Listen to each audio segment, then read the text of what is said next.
So we talked about all the things that you can and should do to win big creating content on YouTube. We're going to talk to Rug now about some things you shouldn't do or mistakes he's going to prevent you from making.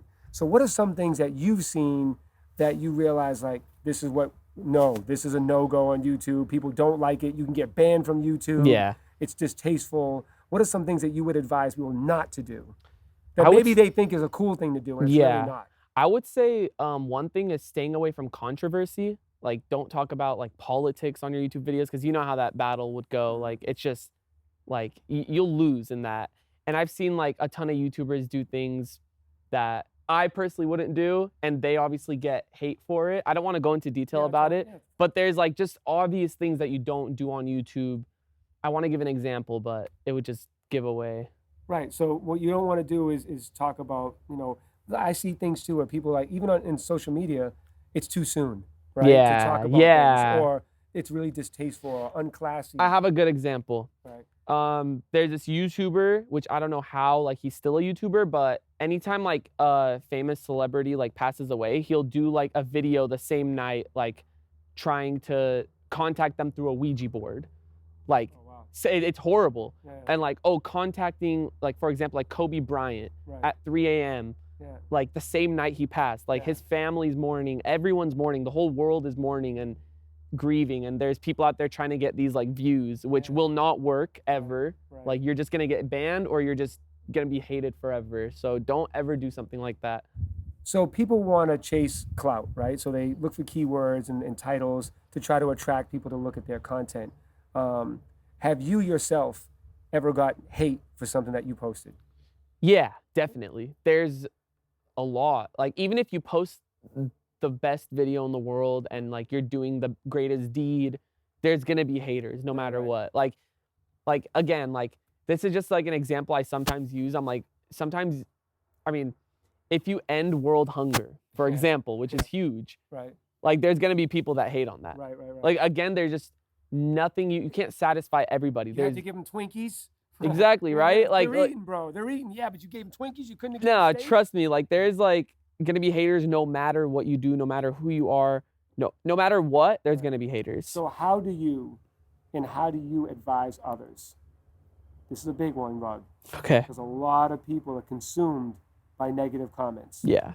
And they get anxiety, they get stressed out, they second guessing themselves. How do you handle and suggest others handle hate or negative comments? I'm definitely the right person to talk to because when I first started YouTube and started like blowing up at first, I would get so much hate and I would like sit in my room and I'm just like, dude, what do I do? Like, do I delete this video? Do I delete the comments like that? Oh no, that'll make me look bad. And then I start overthinking and stressing, anxiety, like this and that. And then like, I just started to realize that no matter what I do, there's gonna be haters and you can't satisfy everyone. You could post a video and 80% of the people watching it will love it, and then 20% would hate it. It's just not what they want to see. And I always think to myself, I'm like, okay, so why did they even click it? They just clicked it to leave a hate comment. And it's true. That's really why they click the videos. They're like, oh, this is a bad video. I'm gonna let him know it's a bad video.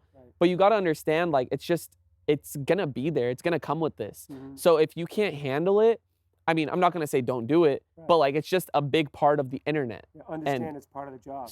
Yeah, exactly. Social media has so many like haters, keyboard warriors, and there's a lot of sensitive people, and I was one of them. I've gotten to the point where I don't care if there's hate comments anymore because I'm like, I know I have 15 million subscribers that subscribed for a reason. They didn't subscribe to hate. Like, it's just, there's people that love my content, there's people that don't like my content. That's it. I'm gonna keep doing me. Amazing. So the things not to do is don't post controversial stuff. Number one. Don't do things just to chase clout, whether they're distasteful. Just because you could doesn't mean you should. Yeah. Right? And don't get caught up on negative comments or people hating on you for the things that you're doing. That's true to you.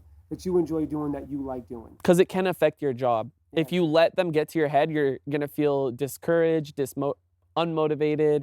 You're just gonna feel like, oh, why am I doing this? Like, should I even continue YouTube? Like, do not let them get to you. I don't know how else to say it. Just block them out. Right.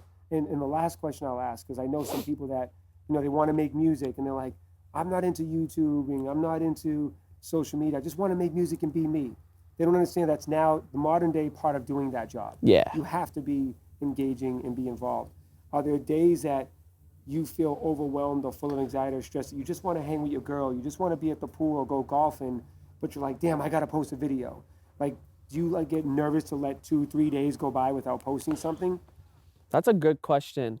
So with me, I post every other day, but if I do feel like there's a lot of stress on my shoulders and I feel like I deserve a break, the most I would take is probably like 3 to 4 days, but it's much needed. It's like I don't feel like I'm letting people down because for 7 years I've been posting like just consistently. I'm like I've been like feeding my fans what they want. Right. And I'm sure in between YouTube, you're still posting stories and stuff. yeah, I'll still always be on like Instagram and Snapchat and stuff like that. So it's never like I go MIA and just don't say anything and I just disappear. Right. It's just with videos, there's so much time that goes into it. Sometimes you just need like a few days off. And the best part about having a loyal fan base is they understand. Right. They truly So understand. be consistent, but don't kill yourself. Don't kill yourself, please. Right. We want you to stay alive. Yeah. Because we want you to win big in the music business. Get familiar. Get familiar.